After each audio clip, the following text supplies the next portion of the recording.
वित्त मंत्री भी हैं, राष्ट्रीय सुरक्षा सलाहकार अजीत डोभाल भी इन तस्वीरों में दिख रहे हैं। गृह मंत्री राजनाथ सिंह को आप देख पा रहे हैं और साथ ही विदेश सचिव भी यहां पर मौजूद हैं।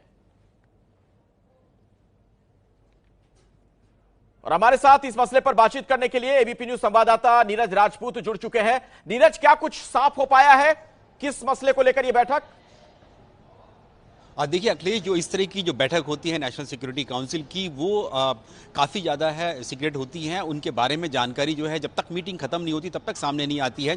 लेकिन क्योंकि नेशनल सिक्योरिटी से जुड़ी हुई है, देश की सुरक्षा से जुड़ी हुई है, इसीलिए ये फोटोग्राफ जारी की गई है। तो इसके मायने यही लगाए जा रहे हैं कि जरूर इस बैठक के बाद सरकार की तरफ से कोई आधिकारिक बयान या फिर कोई स्टेटमेंट दिया जाएगा जिसमें बताया जाएगा कि आखिरकार इस बैठक में से क्या निकल के नतीजा क्या निकला है इस बैठक का।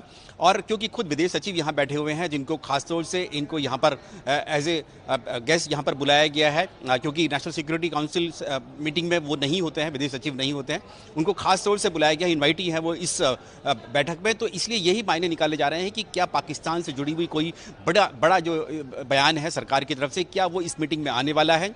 क्या जो भारत ने अभी तक की जो रणनीति रही है भारत की पाकिस्तान के खिलाफ, क्या उसके बारे में कोई जानकारी दी जाएगी। आगे की क्या रणनीति होगी वो इस बैठक के खत्म होने के बाद ही सामने आ पाएगी। चलिए, हम दोबारा आपका रुख करेंगे, लेकिन आसिफ कुरैशी भी मेरे साथ इस वक्त जुड़ चुके हैं, उनके पास चलते हैं। आसिफ, दिल्ली में हाई प्रोफाइल ये बैठक चल रही है राष्ट्रीय सुरक्षा परिषद की। आज एक खबर यह भी आई कि मसूद अजहर मारा गया। क्या उस बाबत भी कुछ और जानकारी आपको वहां से मिल पा रही है? देखिए अखिलेश, जैसे ही ये खबर आई थी आज दोपहर में तकरीबन 1 बजे के करीब मसूद अजहर के बारे में ये खबर आई थी, तो हमने भी अपने सूत्रों से जानकारी हासिल करनी चाहिए और जो पाकिस्तान में भी हमारे सूत्र हैं उनसे भी हमने संपर्क किया। तो कुछ खबरें वहां से जो हैं मिली जुली ही आई, क्योंकि जो हमारे सूत्र हैं उनका ये कहना था कि मसूद अजहर की तबीयत ठीक नहीं है, उनका हाल ठीक नहीं है, लेकिन इस बात की भी पुष्टि वहां से नहीं हुई कि उनकी मृत्यु हुई है।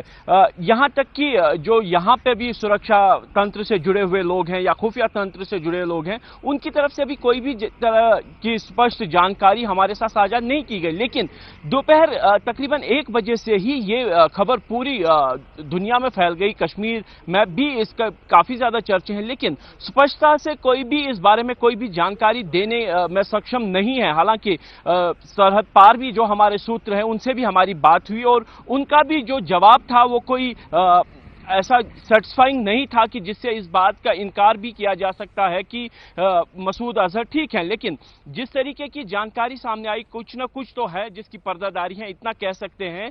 लेकिन खुले तौर पर यह कह पाना संभव नहीं है कि मसूद अजहर किस हाल में है, कहां पे है। जी अखिलेश, मेरे साथ मेजर जनरल रिटायर्ड पीके सहगल साहब भी जुड़ चुके हैं डिफेंस एक्सपर्ट के तौर पर।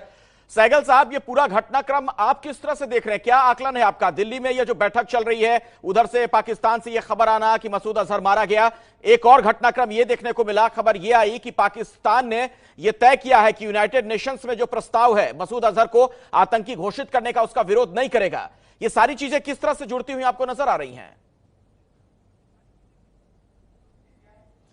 ये साफ तौर पे इशारा दे रही है कि मसूद अजहर वास्तव में एक चल बसा है, लेकिन उसकी पुष्टि नहीं की गई। और अगर वो मारा गया तो हिंदुस्तान का एनिमी नंबर 1 जो है वो खत्म हो गया है। इससे बहुत बड़े पैमाने पर पाकिस्तान के आतंकवाद में जो है उनका मोरल मोटिवेशन गिर जाएगा। लीडरशिप के लिए वहाँ आपस में झगड़ा हो सकता है। जहाँ तक हिंदुस्तान का ताल्लुक है, हिंदुस्तान के लिए काफ़ी उछाल और खुशखबरी की खबर है, पाकिस्तान के लिए काफ़ी बड़ा झटका है। साथ ही साथ हाफिज सईद और लखवी और ये जो दूसरे सलाहुद्दीन, उनको भी होना चाहिए कि हिंदुस्तान उनको भी नहीं छोड़ेगा। ये नहीं पता क्या हिंदुस्तान की स्ट्राइक की वजह से मारा गया है या वास्तव में उसको लिवर कैंसर हुआ है। और तीसरा, जो जहाँ तक चाइना का ताल्लुक है, चाइना जो है, चाइना भी खुश हुआ होगा, क्योंकि चाइना को हर बारी एम्बेरसमेंट होती है कि उसको हर समय दुनिया को सिक्योरिटी काउंसिल में उसके रवैया को नजरअंदाज करते हैं और पाकिस्तान के साथ जुड़े होते हैं, विच इज वेरी एम्बेरसिंग, क्योंकि साफ तौर पे अपने वीटो पावर का मिस यूज करते हैं और आतंकवाद के साथ खड़े नजर आते हैं जी, अपने हित को ध्यान में रखते हुए। साथ ही साथ इसमें जो मीटिंग में अगर आप देखो तो मुझे लगता है कि अगली पॉसिबल ऑप्शंस क्या है हिंदुस्तान के बारे में, उसमें जिक्र किया जाएगा। दूसरा, तमाम अपोजिशन और पॉलिटिकल लीडर्स कह रहे हैं कि हमको प्रूफ दीजिए, क्या प्रूफ देना है और अगर देना है तो किस तौर पर कितना प्रूफ देना है, किस समय देना है, इसके ऊपर बातचीत हो सकती है। तीसरा, मुझे लगता है किसी मिलिट्री बड़ी ऑप्शन की जिक्र नहीं होगा, क्योंकि किसी प्रकार के कोई चीफ्स इधर नहीं है।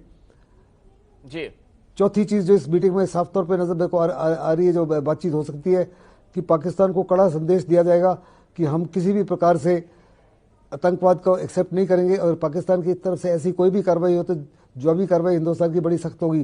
साथ ही साथ ये भी सोचा जाएगा क्या उसको फेस सेविंग डिवाइस दिया जाए, उसको फेस सेविंग डिवाइस जरूर देना, ताकि जिसकी बदौलत वो अपनी इमेज को कायम रखे और डी एस्केलेशन के लिए हर प्रकार से राजी हो जाए। क्योंकि अगर हमने उसको संजय सोई भी मेरे साथ जुड़ चुके हैं। तो ईगोज इन्वॉल्व होंगी। सहगल साहब, मेरे साथ संजय सोई भी जुड़ चुके हैं, मेजर जनरल रिटायर्ड, आप भी डिफेंस एक्सपर्ट के तौर पर हमारे साथ मौजूद हैं।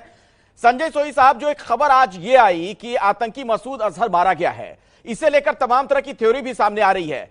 पाकिस्तान से एक जानकारी ये आ रही है कि वो खुद मर गया है, बीमार चल रहा था, इसलिए बताया यह भी जा रहा है कि एयर स्ट्राइक में मारा गया, और पाकिस्तान का यह प्रोपेगेंडा है, इस तरीके से फैलाया जा रहा है कि उसकी मौत हुई है, या फिर यह हो सकता है कि उसे अंडरग्राउंड कर दिया गया हो, छिपा दिया गया हो और उसकी मौत की खबर फैलाई जा रही है। आपको क्या लगता है, आपका क्या आकलन है इस पर? ऐसा है कि पाकिस्तान कुछ ना कुछ कंफ्यूजन करने की कोशिश जरूर करेगा। अगर ऐसा हुआ है तो वो कभी भी नहीं मानेंगे। जो भी हमारे एक्शन पास्ट में भी रहे हैं, जैसा कि आपको मालूम है कि उड़ी में भी जब हमने सर्जिकल स्ट्राइक किया था तो पहले पाकिस्तान ने मना किया था कि कुछ डैमेज नहीं हुआ है।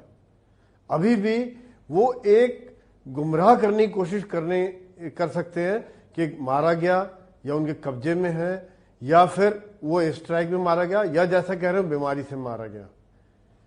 तो ये चीज जब तक कुछ कंफर्म नहीं होता है, इसके बारे में हमें कुछ शांत रहना चाहिए, और जिस प्रकार से हालात डेवलप हो तब उसी हिसाब से हमें काम करना चाहिए। जी जी, नीरज राजपूत मेरे साथ लगातार जुड़े हुए न्यूज रूम से। नीरज, क्या यह माना जाए कि इस खबर को लेकर भी कुछ जानकारी मिल सकती है उस बैठक से, जो इस वक्त बैठक चल रही है प्रधानमंत्री के आवास पर?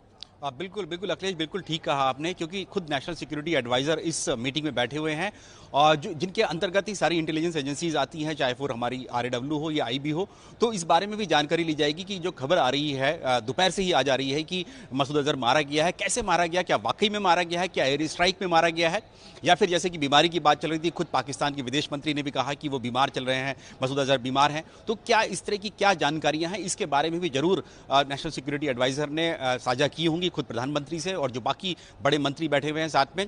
और साथ ही ये भी इस मीटिंग में जरूर उठी होगी ये बात कि आखिरकार क्या हमारी रणनीति होनी चाहिए, क्या हमें बताना चाहिए कि जो एयर स्ट्राइक हुई थी, क्योंकि देखिए अखिलेश, एक बात ध्यान रखना होगा कि जो एयर स्ट्राइक की गई थी वो एकदम परफेक्ट इंटेलिजेंस के ऊपर की गई थी कि कितने टेररिस्ट वहां पर होंगे, कौन कौन से टेररिस्ट वहां पे होंगे। वो RAW जो हमारी जो एजेंसी है, खुफिया एजेंसी, उसने ये जानकारी दी थी। उसी के बाद ही भारतीय वायुसेना ने उस टारगेट को, यानी कि उस मदरसे को, या फिर जो टेरर कैंप था, मदरसे का सिर्फ नाम दिया गया था उसको, वहां पर टारगेट किया था। तो क्या कौन कौन से कमांडर्स की जानकारी थी, ये भी जरूर इस मीटिंग में डिस्कस हुआ होगा कि क्या इनके बारे में बताया जाए कि कौन कौन से कमांडर्स वहां पर मौजूद थे। जैसा कि खुद विदेश सचिव ने हमें बताया था, पूरे देश को, दुनिया को बताया कि एक टॉप लीडरशिप जो है जैश ए मोहम्मद की, वो पूरी न्यूट्रलाइज कर दी गई है, खत्म कर दी गई है।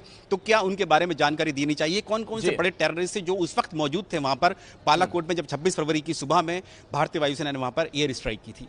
और पीके सहगल साहब, आपसे मैं ये समझना चाहूंगा, जो खबर थोड़ी देर पहले ये आई थी कि पाकिस्तान ने तय किया है कि मसूद अजहर को अगर अंतर्राष्ट्रीय आतंकी घोषित किया जाता है, यूनाइटेड नेशंस में जो प्रस्ताव लाया गया है उसका हम विरोध नहीं करेंगे। क्या आपको लगता है वाकई पाकिस्तान ऐसा करेगा?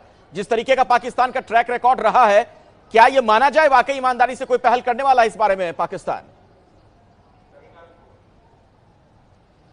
देखो, अगर तो वास्तव में वो मरा गया तो पाकिस्तान उसका विरोध नहीं करेगा, क्योंकि वो मर चुका है। और अगर नहीं मरा तो पाकिस्तान क्या बोलता है वहाँ पे, वो उस समय पता लगेगा, क्योंकि पाकिस्तान की क्रेडिबिलिटी तो ज़ीरो है, कहता कुछ है करता कुछ और है। अगर वो विरोध नहीं करता तो चाइना भी शायद